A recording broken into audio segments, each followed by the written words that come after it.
You are looking at Julian's pronunciation guide, where we look at how to pronounce better some of the most mispronounced words in the world, like this other curious word. But how do you say what you're looking for today?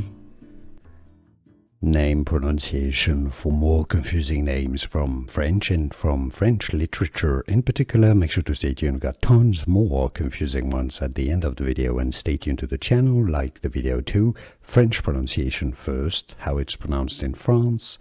Françoise. Françoise. Yes, it's a Z sound at the end. Françoise. Daubonne.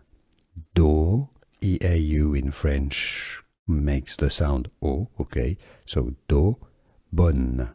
Françoise Daubonne, that's your French pronunciation here. If you cannot pronounce French perfectly, you can simply say it as Françoise Daubonne. Françoise Daubonne. Here are more videos on how to pronounce more confusing words and names too many mispronounced. Like this video if you found it useful. I appreciate your support. I'll see you soon, and thanks for watching.